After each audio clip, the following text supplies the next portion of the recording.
An entire village accepting Islam.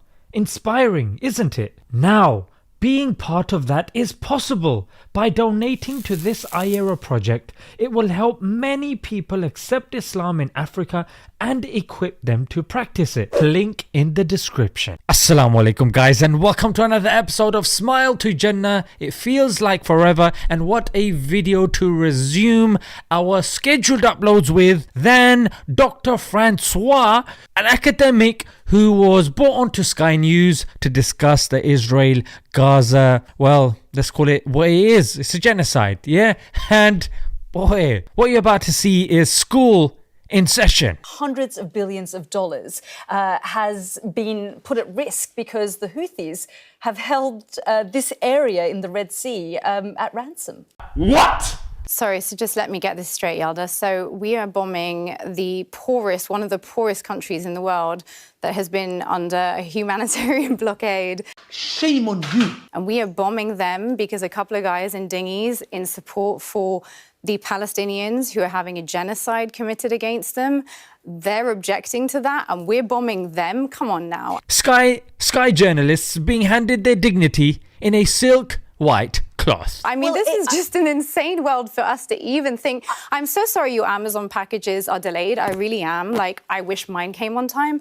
But, you know, genocide, guys, genocide. Yeah. The ceasefire now and end the positive branding. If you want to stop the Houthis doing what they're doing, then call a ceasefire right now. Do you genuinely believe that the Houthis would stop doing what they're doing? They have literally said that that's why they're doing what they're doing. They have not previously blocked those routes for any other reason except this one. So yes, I do. The desperation of these guys and the transparency of their hypocrisy is reaching comic levels. You know what I mean? They are trying to blame anyone and anything other than Israel. Do you think people will not realize that we can see who is pulling the strings? So what I really liked about this was how satirically and how comically she was able to just reveal their absurdity. You are taking a completely secondary and peripheral issue and ignoring the root and the primary nature of the argument, which is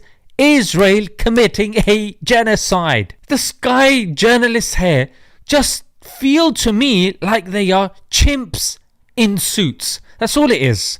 They are absolutely incapable of giving us the one thing that we require during this time, which is objective news. Of course, we don't really expect much from them, especially you guys that are familiar with other wars like the Iraq war, the Afghanistan war. These guys they tend to be puppets for the dominant power. And with regards to the shorts that I covered just today, if we look at even Elon Musk, who was the bastion, he was regarded as the king of free speech. But in the last week, the guy, in the last month, he's gone to Auschwitz, he's gone to Israel, he's been seen with Ben Shapiro, he's been seen with Netanyahu. He said that he is pretty much Jewish. I'm aspirationally Jewish. Just to get his advertising back. This is somebody who said he can't be bought, mate. He don't care as long as it's free speech. So these people that go on about, yeah, let's see what's going on in these Muslim countries, mate. You're brown, mate. What are you doing that for? It's ridiculous. And they continue asking dumb questions. Yeah, like, what do you think the solution could be? How about, and I'm putting it out there, stop killing thousands of civilians? Whoa. That was a bit left field, bit controversial, some may say. And boy, that quote that somebody said, I think it's been attributed to Malcolm X, that news and media tries to convince us that night is day, day is night, criminal is the hero, and the hero is indeed the criminal. And we're seeing this, especially now. Yeah, when we're young, we're told to watch the news. You learn something from there. And like Denzel Washington says, if you don't read the newspaper, you're uninformed. If you do read it, you're misinformed.